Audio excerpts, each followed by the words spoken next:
স্ত্রী সত্য করাল করব না। রানী বলছো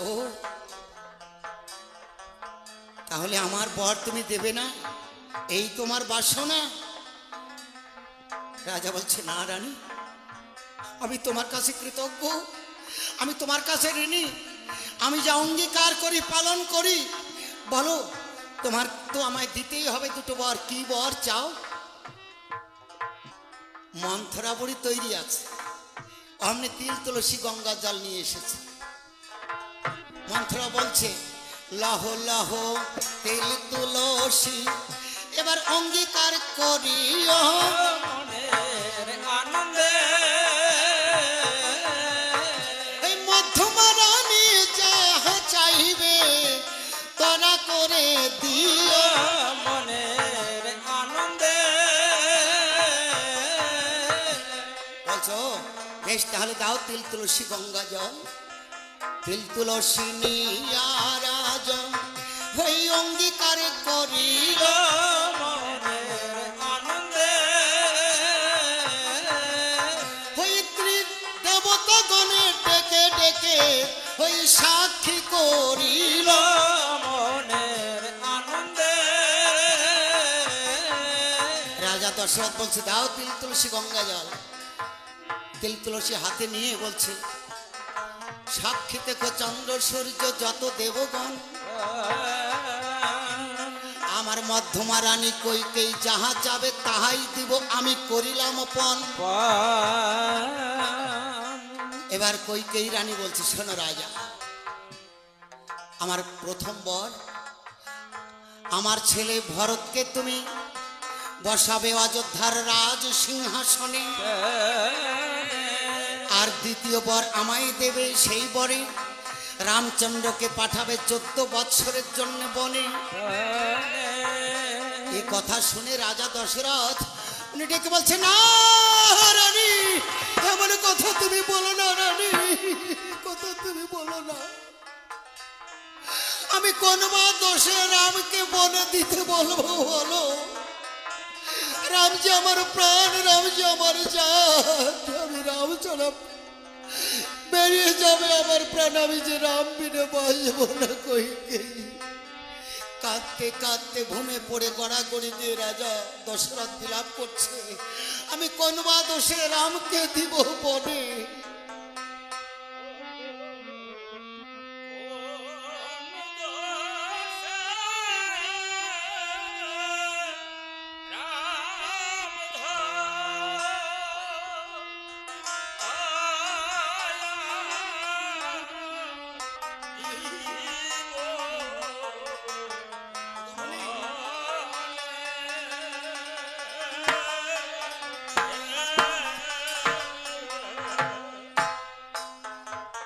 দশরথ বড় কাতর হয়ে পড়েছে,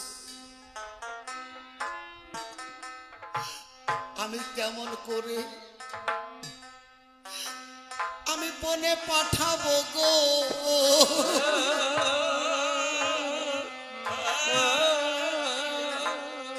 আমার প্রিয় পুত্র রামে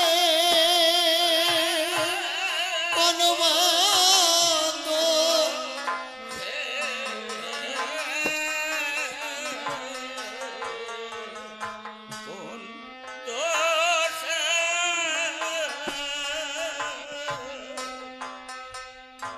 আমি কেমন করে রামকে বনে পাঠাবো বলো রানী? রাম যে আমার প্রাণের প্রাণ,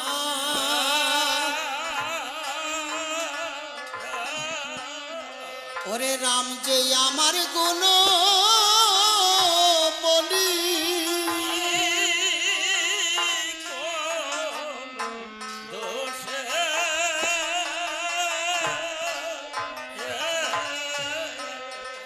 ওরে কেমন করে রামকে দিয়ে আমারে বাঁচিবে জীবনী?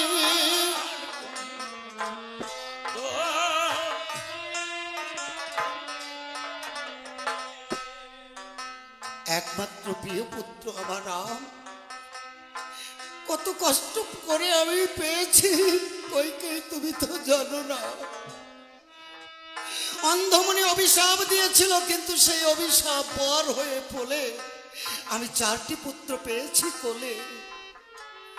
যখন আমি পুত্র কোলে পেয়েছি, অযোধ্যা নগরে সকলে আনন্দিত হয়েছে, আর সকলে বলেছে পুত্র পুত্র বলে লোকে, পুত্র বড়ই ধাম।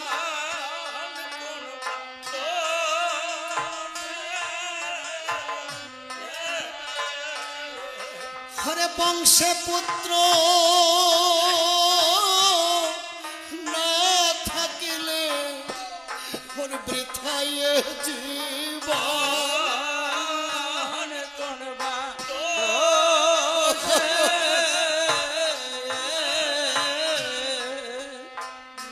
যার চরণ যুগ যুগ ধরে মনি ঋষি আরাধন করে তার চরণ পাবার জন্য, আর তাকে তুমি হেলা করে হারাবার চাইছো কইকেই। কইকেই এই রামকে বনবাসে দিলে যে আমার প্রাণ থাকবে না। এতদিনে অন্ধমণি ওরে সাপ ফলিল,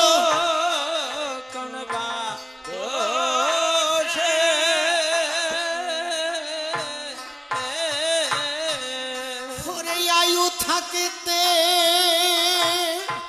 কইকেই বুঝি আমার মরণ হলো।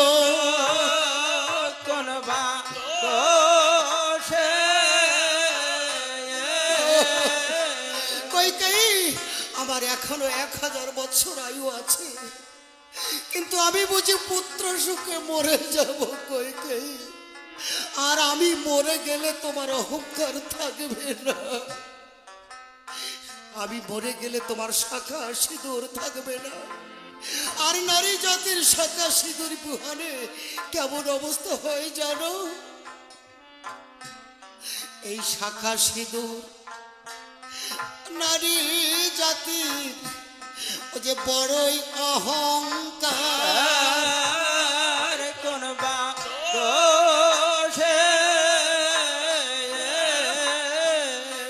শাখা সিঁদুর না থাকিলে নারীর ওরে বৃথাই জীবন তার। কোন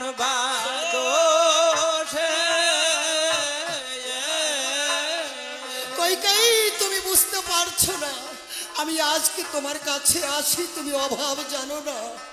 যেদিন আমি থাকবো না, শতবার চেষ্টা করে ডাকলেও আমাকে তুমি আর পাবে না কইকেই। সেদিন আমাকে আর তুমি ডেকে সাড়া পাবে না। বলিতে বলিতে রাজা দশরথ ওগো জ্ঞান হারাইল।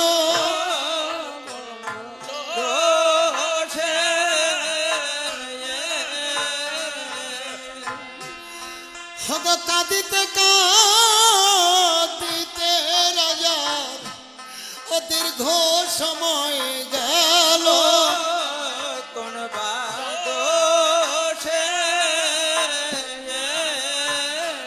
রাজা মনে মনে ভাবছে কোন জন্মে কার অপরাধ করেছিল, সেই অপরাধে বোধহয় আমার এই পরিণতি, এই পাপ ভোগ করতে হচ্ছে। বুঝেছি, না না, রানী যখন ফিরবে না তখন আমায় বোঝায় অন্ধমণির অভিশাপ অনুসারে পুত্র শোকে আমায় মরতেই হবে। তো যাবার কালে, এই জগৎ ছেড়ে যাবার কালে একবার সে দয়াল রামের নাম আমি নিজে একটু স্মরণ করব। তাই দশরথ তিনি চিনতে পেরেছেন যে এই রাম জগৎ কর্তা, তাই রাম নামে সকল তরে যায়, পাষাণী মানব হয়। এই রাম নাম করলে আমার আত্মা উদ্ধার হবে। তাই দশরথ রাম নাম করছে। ও কি ওরে আমার রাম গুণমণি,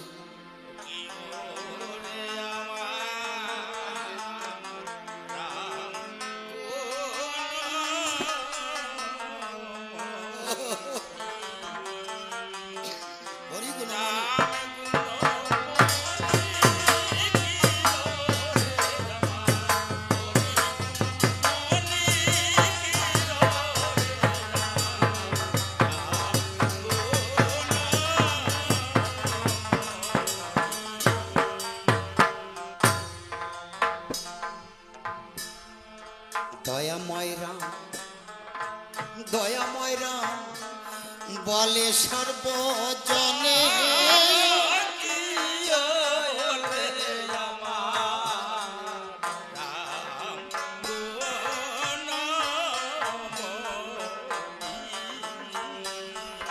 এই অধমের কৃপা করো তুমি নিজ গুণে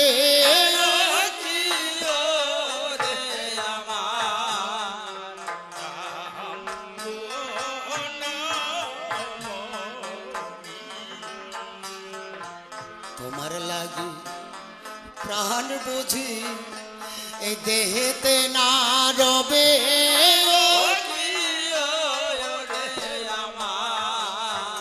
ও গোপার ঘাটাতে কৃপা করে আমায় দেখা দিবে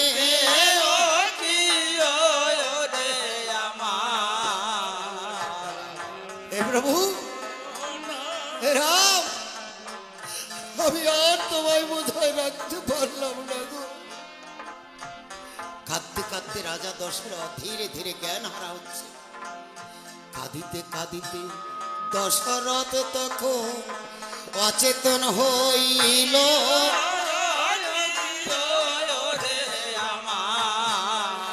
কইকেয়ী রানী তবু রাজার ওই ফিরে না চাইল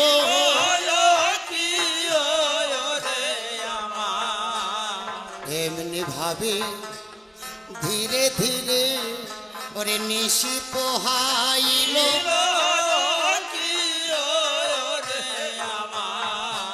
ওই কুলগুরু বশিষ্ঠ দেব সবে ডাকিতে লাগিল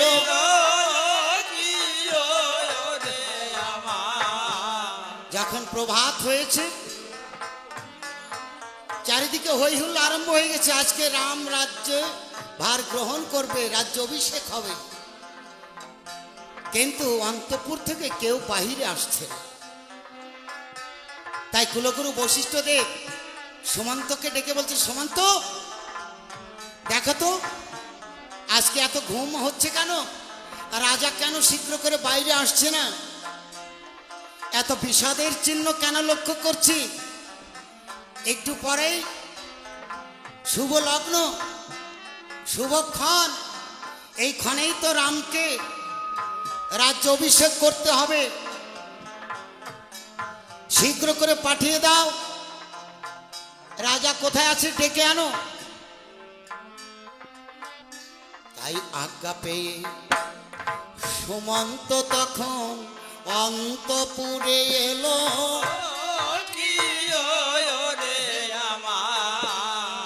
রাজা রাজা বলে সুমন্ত ডাকিতে লাগিল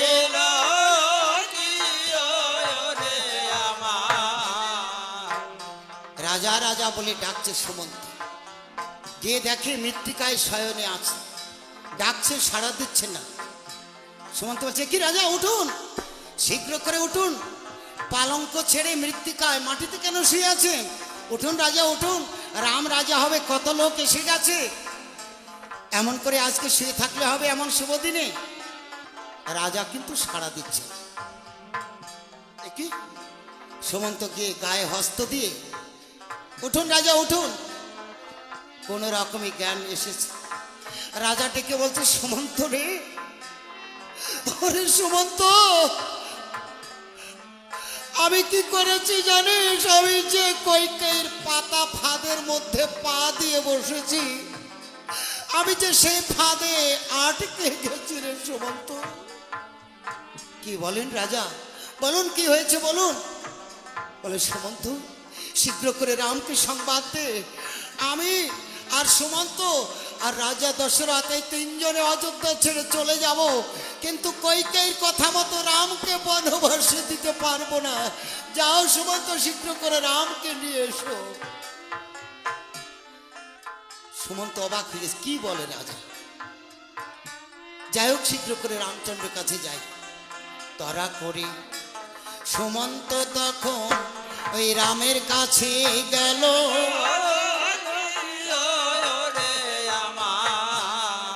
পিতার দুর্বল সংবাদ ওই রামের কাছে দিল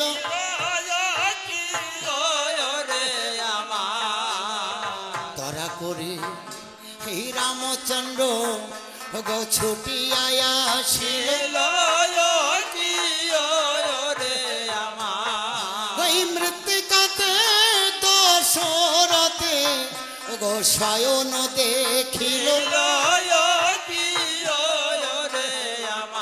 কি পিতা পালঙ্ক ছেড়ে শয়নে আছো মৃত্তিকায়?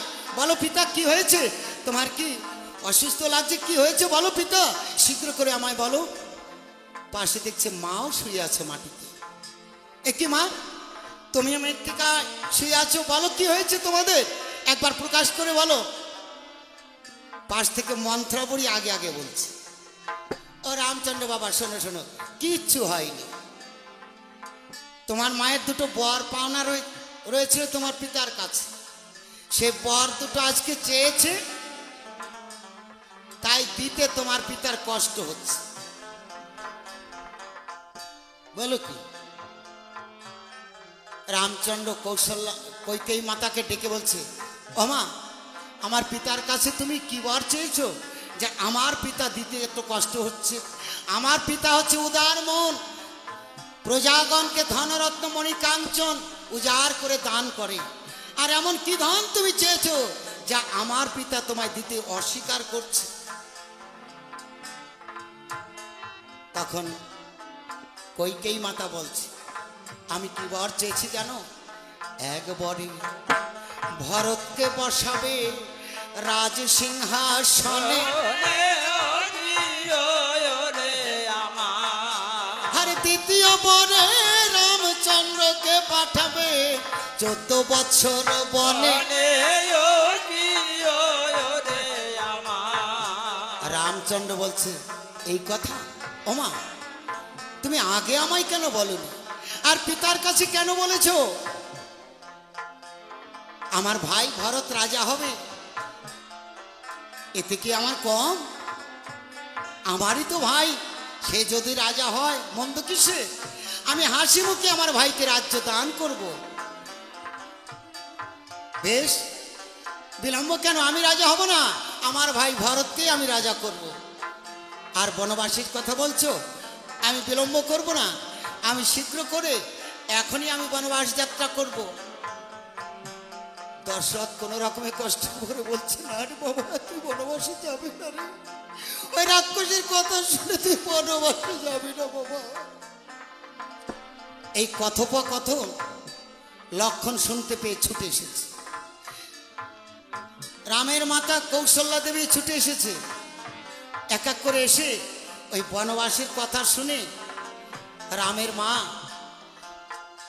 রামকে জড়িয়ে ধরে কেঁদে কেঁদে বলছে, না বাবা, ওরে না, তোকে বনবাসে যেতে হবে না, তুই বনবাসে গেলে আমি কি নিয়ে থাকবো বল? ওরে আমার রাম গুণমণি, ওরে আমার রাম নীলমণি, তোকে ছেড়ে আমি কেমন করে থাকবো বল?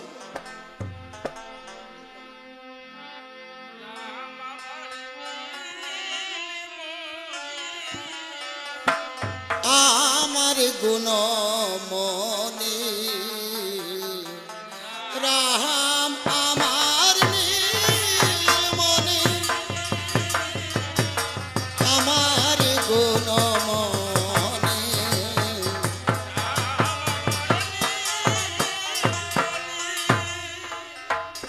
কৌশল্যা মাতা রামকে জড়িয়ে ধরে কৌশল্যা মাতা বলছো, রে আমার রাম গুণমণি, রাম নীলমণি, ওরে তোকে লয়ে বনে বনে ঘুরিব চিরদিন রাম, ওরে তোকে হারা হয়ে আমি ওরে বাঁচিব কেমনে?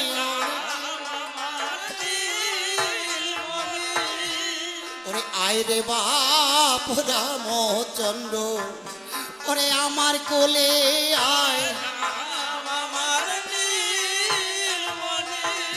ওরে তোকে কোলে লয়ে ও ভাগিনী, ওরে পরানো জুড়ায়,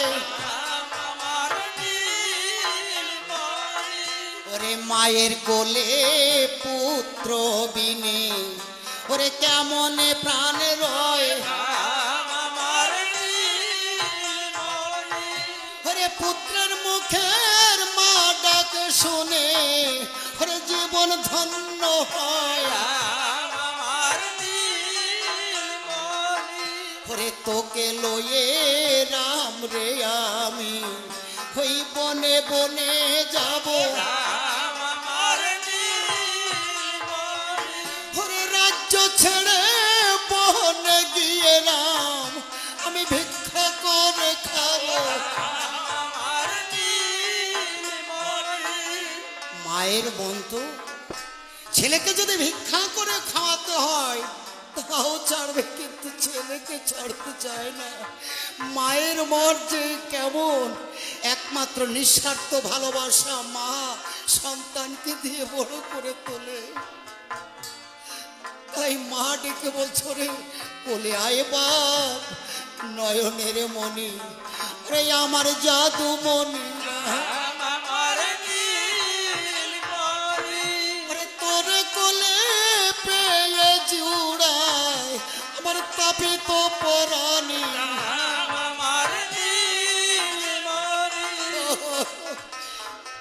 মায়ের প্রতি কান্নাকাটি করছে রামচন্দ্র সান্ত্বনা দিচ্ছে মা সীতা দেবীও এসেছে দেখছে সব কাণ্ড রামচন্দ্র বলছে মা দুঃখ করো না এই জগত তরাতে আমি এই জগতেতে এলাম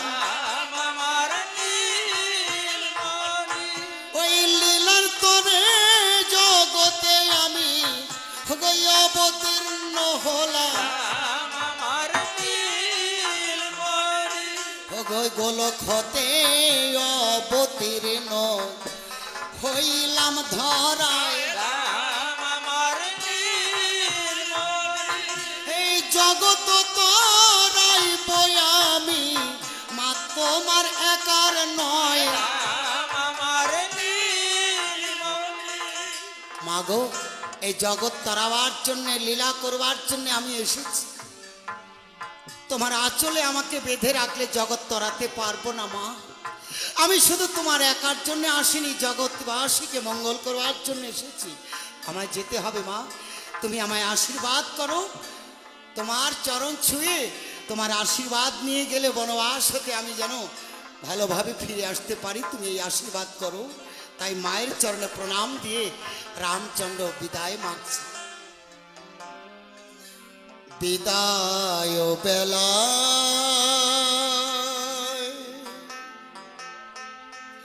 রেখে যা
জানি না জীবনে কবে হবে দেখা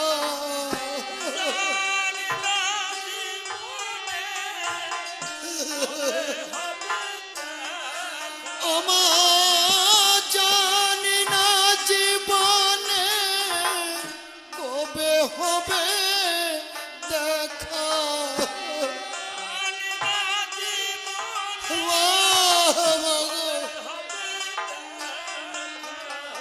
মাকে মোছাবে মাগো ব্যথা ভরা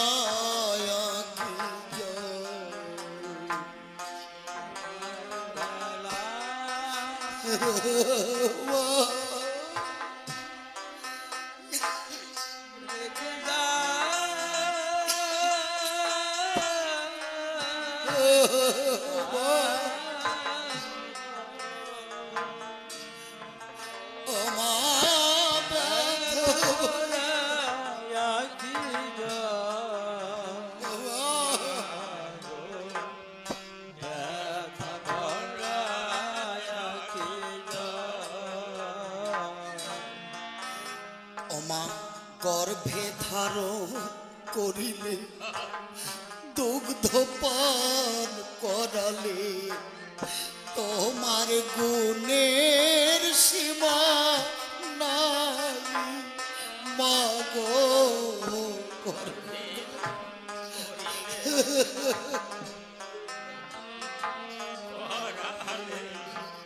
তোমার গুণের সীমা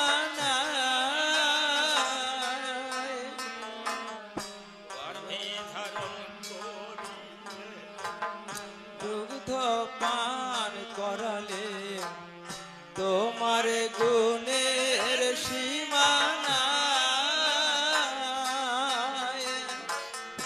গর্ভে ধারণ করিলে দুগ্ধ পান করালে তোমার গুণের সীমা নাই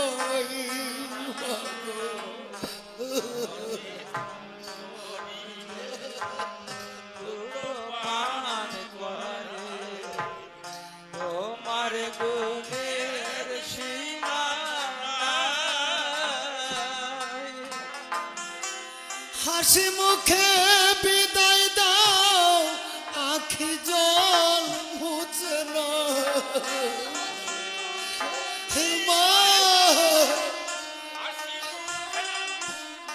ও মা হাসি মুখে বিদায় দাও আখি জল মুছে না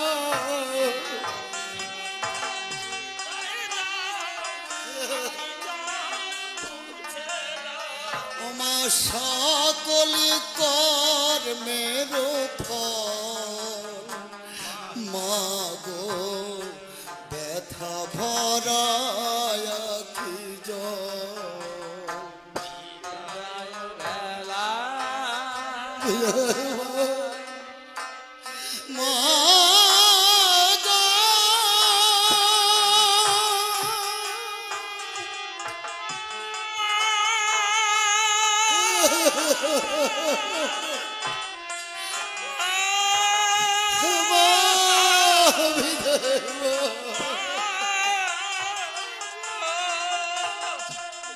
ধীরে ধীরে যখন যাত্রা করেছে রামচন্দ্র যাত্রা দেখে লক্ষণ মনে মনে ভাবছে কি দাদা তুমি চলে যাবে রাজ্য ছেড়ে এই রাজ্য অযোধ্যা ধাম যে বন হয়ে যাবে তুমি বনবাসে যাবে বন অযোধ্যা হবে আর অযোধ্যা বন হয়ে যাবে দাদা তুই বনে গেলে আমাকেও সঙ্গে নিয়ে যাবে রামচন্দ্র বলছে না ভাই তুমি গেলে পিতামাতার সেবা করবে কে আর আমি যদি ফিরে যাই তুমি যদি বনবাসে যাও সকলে জগতে বলবে রামচন্দ্র স্বার্থপর রাজ্য লোভে লক্ষণকে পাঠিয়ে দিয়েছে রামচন্দ্র রাজ্য নিয়েছে না ভাই তুমি পিতামাতার সেবা করো আমি বনবাস পূর্ণ করে আসি লক্ষণ বলছে না দাদা তুমি জানো না এখন আমাকে পৃথক করে দিচ্ছ ভেবে দেখো আমাদের জন্মের পূর্বের কথা আমরা চার ভাই পিতার মস্তকে একত্রে ছিলাম নিত্যের দেশে কত আনন্দ ছিল আর যখন খণ্ড খণ্ড হয়ে আমরা এই জগতে এসেছি আমাদের মধ্যে হিংসা এসেছে পিতার মস্তকে যখন একত্রে ছিলাম ছিল না হিংসা বিদ্বেষ আনন্দের দেশে ছিলাম যখন আমাদের জন্মের পূর্বে পিতা দশরথ যজ্ঞের চারু পেয়ে পুত্রেষ্টি যজ্ঞ করেছিল, আর পায়েস যখন এনে দিয়েছিল তোমার মা কৌশল্যাকে, কৌশল্যা মনে মনে ভাবলো আমি একা কেন খাবো, আরো দুই প্রধানারানী রয়েছে তাদেরও আমি দেব। তাই আমার মা সুমিত্রা এবং কৈকেয়ীকেও দিয়েছে। এই তিন মা ভাগ করে খেয়েছে। তা যখন আমার মা কৌশল্যা এই প্রসাদ পেয়েছে, এই পায়েস পেয়ে, এই সুমিত্রা এই প্রসাদ পেয়ে বলেছে, কৌশল্যা রে, তোর ভাগের সম্পদ তুই আবার আমাকে দান করলি, এত বড় মন তোর। সতীনের জন্য এমন যে করতে পারে তার তুলনা হয় না। তা তুই যখন তোর ভাগের বস্তু আমাকে দিয়েছিস, আমি কথা দিচ্ছি এই পায়েস খেয়ে যদি কোনো সন্তান জন্মে, যে পুত্র হবে সেই পুত্র, ওরে কৌশল্যা, তোর পুত্রের চিরকাল দাস হয়ে থাকবে। তাই তো রাম আর লক্ষ্মণ একত্রে, রাম যেখানে যায় লক্ষ্মণ তার দাসত্ব হয়ে থাকে। দাদা, তুমি যাবে পিতৃ আদেশে বনবাসে, আর আমি যাব আমার মায়ের আদেশ পালন করতে। রামচন্দ্র আর কি বলবে, চলো তাহলে। সীতা দেবী বলছে, আমি স্বামী হারা হয়ে এই রাজ্যে রাজভোগ খেতে চাই না, আমি তোমার পদ সেবা করবার জন্যে আমাকেও তোমার সঙ্গে বন নিতে হবে। বেশ, তাহলে তুমি চলো, তোমাকে আর কার কাছে রেখে যাব? তুমি রাজরানী, এত কষ্ট ভোগ তুমি করতে পারবে? বলে, গো, তুমি ছিন্ন বস্ত্র পরিধান করে অনাহারে যদি থাকতে পারো, স্বামী থাকলে স্ত্রী পারবে না কেন? আমিও থাকব। রাম লক্ষ্মণ সীতা এই তিনজন যখন করছে বনগমন, সারথীকে ডেকে বলছে, সারথী, ভুবন বিজয় রথখানি সাজিয়ে দাও, আমরা বনগমন করব। তাই সারথী রথ সাজিয়ে দিচ্ছে।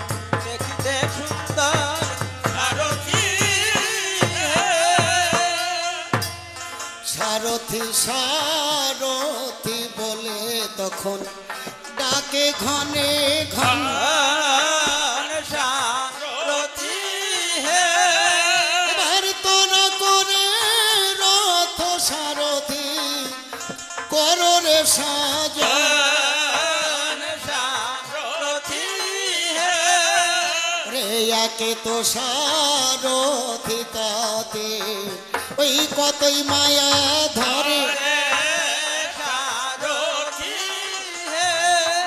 রে রথখানা নীল সারথি ওই সোনার সরোবরে, সোনারও ঘাট সোনারও পাট, রে সোনার পুষ্করিণী,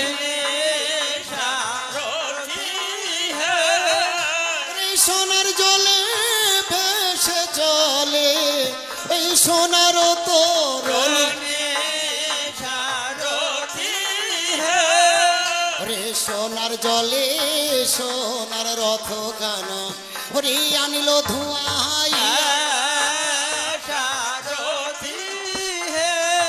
রে নতের অঞ্চল দিয়া, রে দিল রে মোছাইয়া, রে আটন পাটি বেড়া লাঠি, রে 16 খান্তার চাকা, রে ত্রিবাহনে যাত্রা করে এই 32 ঠাকা, রে রথ পরে এনে দিল ওই পার্বতীয় ঘোড়া,